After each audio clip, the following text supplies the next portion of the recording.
নমস্কার, সুপ্রভাত। সকলকে জানাই অনেক অনেক ভালোবাসা আর অনেক অনেক স্বাগত। সুপর্ণা ব্লগে আমি সুপর্ণা।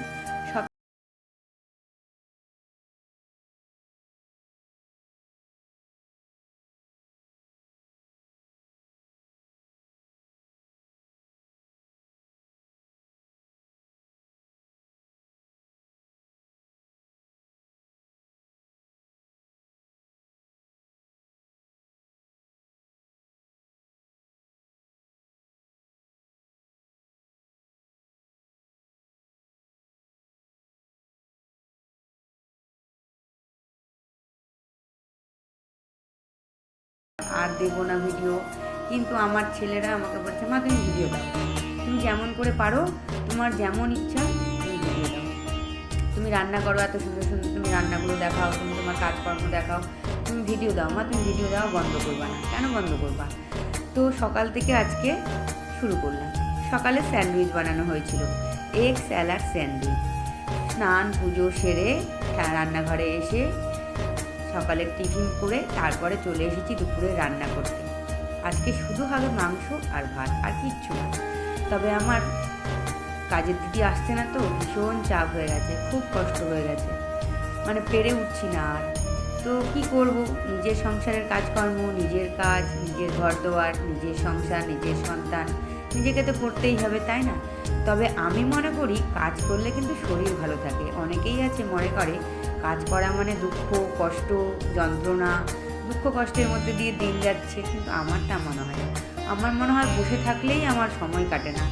সুন্দরভাবে রান্নাবাড়ি বসিয়ে দিয়েছি, আর এদিকে সমস্ত কিছু গোছানো গাছানো পরিষ্কার পরিচ্ছন্ন সব হয়ে গেছে।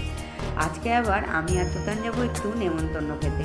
তুতানের বন্ধুর বাড়ি গৃহপ্রবেশ, তাই নেমন্তন্ন আছে আমাদের।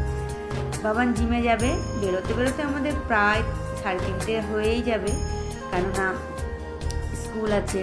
তারপরে আবার সবাইকে খেতে টেতে দেবো, বাড়িতে রান্নাবাড়ি হবে, সব কিছু করে তারপরে তো। এদিকে রান্না বসিয়ে দিয়েছি, মাংসটা বেশ করে সুন্দর করে মশলা দিয়ে একদম মেখে নিলাম। আর কিছুটা পেঁয়াজ ভেজে তুলে রাখবো, কিছু আর আলু তো ভেজেই নিয়েছি, লবণ হলুদ মাখিয়ে আলু ভেজে নিয়েছি সুন্দর করে।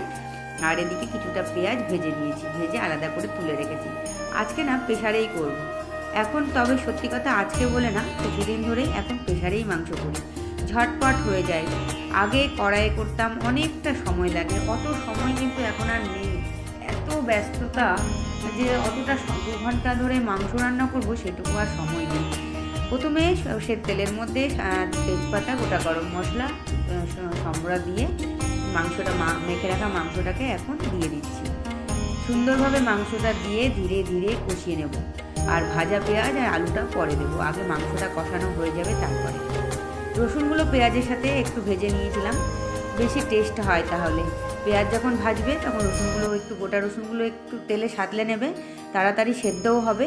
আর রসুনগুলো বেশ সুন্দর একটা মানে বেশ ক্রিমি ক্রিমি একটা ভাব আসে।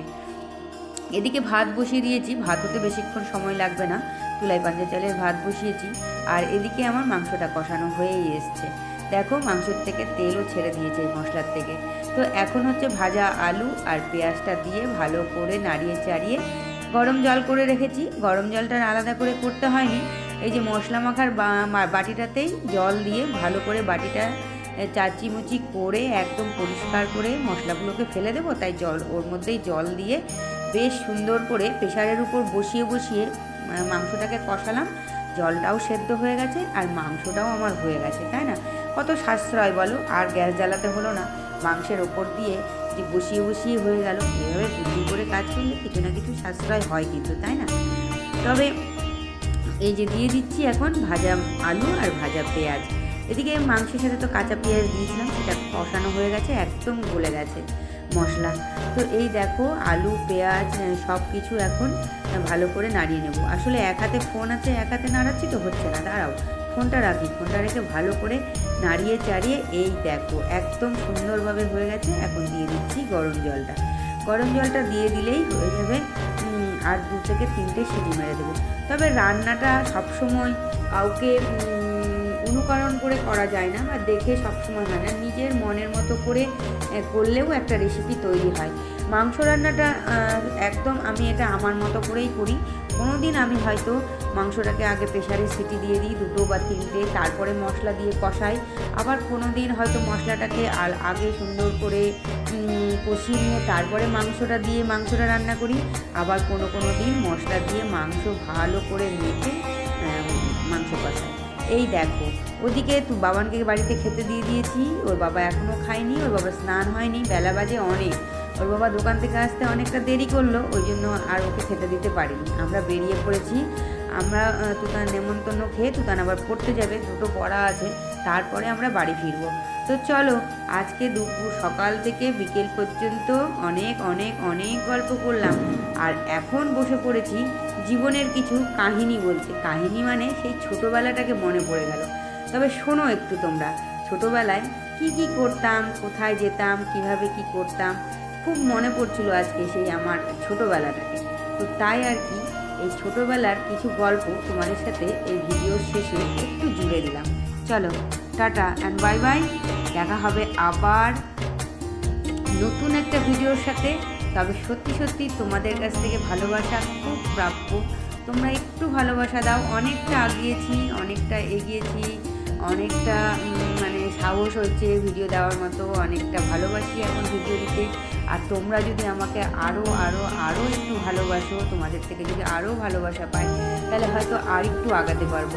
তো চলো, এখনকার মতো tata and bye bye, good night. আবার দেখা হচ্ছে নতুন দিনে নতুন একটা ভিডিওর সাথে। ততক্ষণ তোমরা অবশ্যই ভালো থেকো, আর আমিও ভালো থাকবো, কেননা তোমাদের সাথে তো আবার দেখা